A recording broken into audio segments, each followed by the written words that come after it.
This is Mike McGee, your DVD Blu-ray film reviewer, and I just recently got from the mail that I just ordered the 2026 reissue of the 1953 3D Korean War classic uh, Dragonfly Fighter Squadron. Now let's open it up. So we're going to open it up.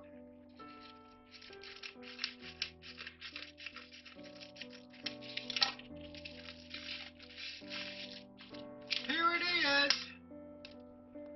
Let's open it up first.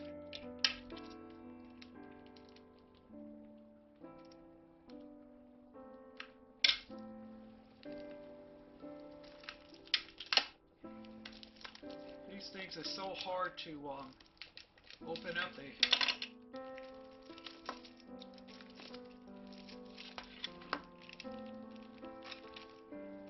Oh, this is tough. This is tough.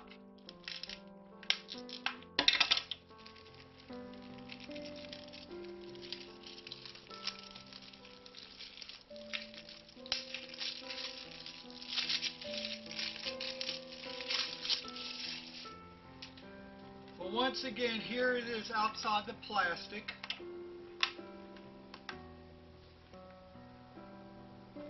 And let's open the, see if there's a reverse.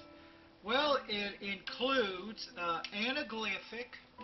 It includes anaglyphic and Polaroid, and it has one 3D. Here's the disc. It doesn't have double sides. Now we're going to read it. The new 2025 film restoration and 3D alignment. Dragonfly Squadron, Air Force Major Brady John Hodiak is given an assignment to train combat readiness of inexperienced squadron South Korean pilots as the Korean Peninsula heads towards war in 1950. When the North Korean forces invade, the squadron must divert its enemy to allow the American personnel and civilian to escape. Also starring Barbara Britton, Bawana Devil fame, Bruce Bennett of Mildred Pierce, Gerald Moore, and Chuck Connors. Triopticon, a 31-minute featurette containing 3D shorts, solid explanation, Black Swan from Swan Lake Ballet and Royal River in Technicolor from Festival Britain. This was shot in a 6-strip process the way Money from Home was. This experiment, it was shot in two Technicolor rig cameras. The Dragonfly and Triopticon Blu-ray restoration as well as 3D bonus features are presented in both Blu-ray digital for those with necessary equipment, compatible anaglyphic, one set of glasses included, which will play on any system and any monitor, and standard 2D as well. Bonus features, commentary track by Toby Rohn and Mike Ballou, American Beauty, a lost short written by Ed Woods, not seen in 70 years. Commentary track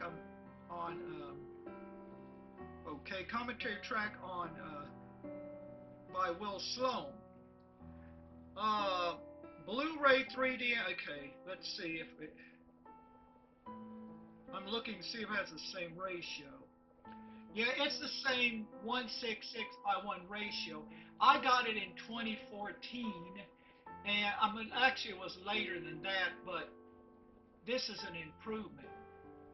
Now we're going to play the movie and see how it is, and I will give you an explanation.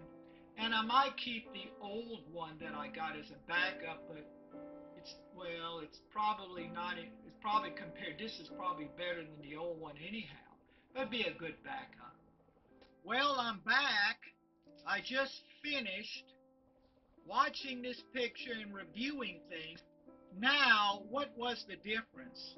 Well, I got this version because of the 4 3D shorts and the anaglyph version. Now, what was the quality of the print? Well, I just couldn't tell. I know that the 3D Film Archives did a great restoration job, but it seemed to look like the old one. I don't have the eye for what was wrong with the print, but the 3D Film Archives do. I bought another copy to keep it going. Now, John Hodiak, he's in Korea and the war hasn't started, and he's being assigned to go to another base to train South Koreans for a possible war to evacuate citizens and all that. But to go back to what I'm saying, I had been a little bit lazy. Maybe I should have checked the 2014. I'm only second guessing. As I stated before, John Hodiak is being told by his boss, Richard Simmons or Dick Simmons, that he needs to train all these South Koreans in a very short time. So he has to go to this other base. Now, John Hodiak's character is not sure about this because number one, he's grounded and he misses flying because he bailed out on a co-pilot years ago. And plus, they're wanting to train him as fast as possible. He's not too sure. And in that Air Force base, his ex-fiancée, played by Barbara Britton, lives with her doctor husband, played by Bruce Bennett. And a reporter at a base bar played once is down there to report a possible war in Korea, played by Jess Parker, eggs him on about this. He goes back to Richard Simmons and begs him if he can change the orders, but he can't. And he stated that Barbara Britton said it was okay, and he's not too sure if Bruce Bennett would be comfortable around him because at one time he and Barbara Britton were engaged. You see, Bruce Bennett was missing in action, and he and Barb and John was dating each other, and they fell for each other, and they were engaged, and all of a sudden he shows up. So she goes back to him out of obligation. And the scene she goes out because he's in maneuvers, they're confronting each other, John and Barb, and she's just concerned that pretentiously that she hasn't come back yet, and they check and he shows a signal, so he's still safe, but she is still in love with John, and she just basically denies it. And in some scenes, she tells Bruce, oh, he was just average, to reduce the jealousy. Benson Fong portrays a translator for the South Korea trainees. And for the air pilot trainers includes an uncredited Bess Parker. One of the pilot trainers, John Luton, wants to go back to the United States. His wife, played by Pamela Duncan, is pregnant, and they both want to go back to the United States. They want to transfer. In a dinner party put on by Luton and Duncan, Bruce Bennett's uncomfortable that he's facing John. And Luton finds out from John later on that the transfer to the United States is just impossible. And then Bruce Bennett is called out for emergency. And John walks Barbara Britton home, and she states not to come back visiting. And she shows it. She's still in love with him. Most of the civilians get ready to leave as it gets getting close to the war. And there's a scene that except for the let's say, except for the air, except for the military people, they're going to stay there and fight back. There's a big surprise attack caused by the North Koreans, including Bruce Bennett and the people and the soldiers that he's helping. They end up getting killed. And it turns out that a Korean woman, probably a nurse, disguised as a nurse, was spying from them all along, and they catch her.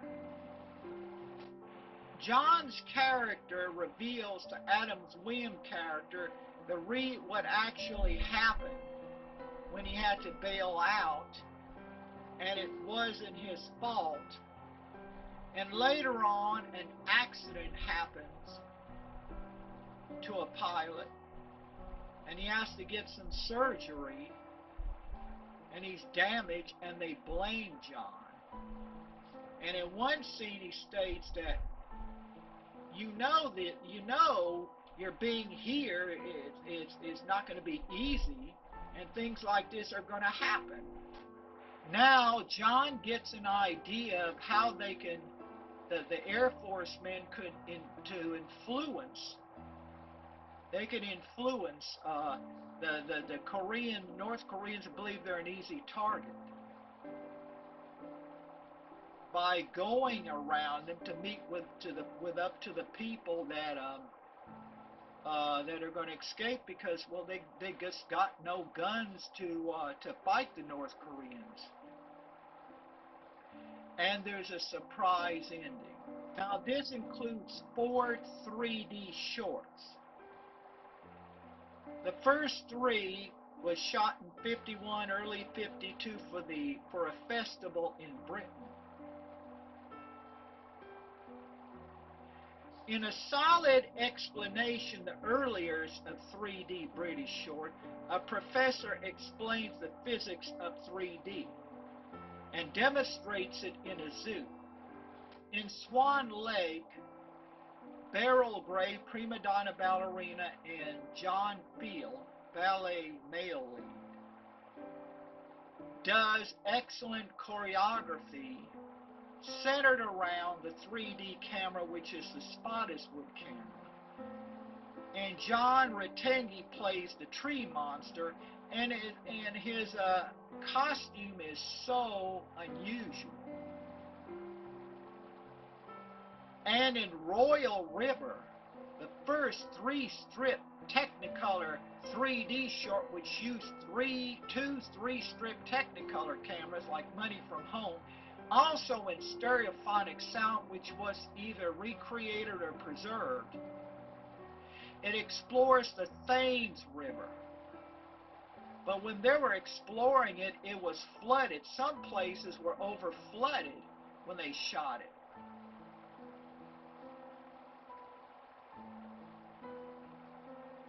And in American Beauty, which was allegedly claimed that Ed Woods made it or wrote the script, it shows one of the burlesque strip teasers having a fencing lesson. And the fencer slowly takes her clothes off. And another blonde woman goes into a garden, does an oriental dance. Now, I didn't understand, why didn't they shoot some close-ups? I guess they were on a budget, but they could have took their time showing some close-ups too. It's like I guess it's like showing the big screens like a big stage or something.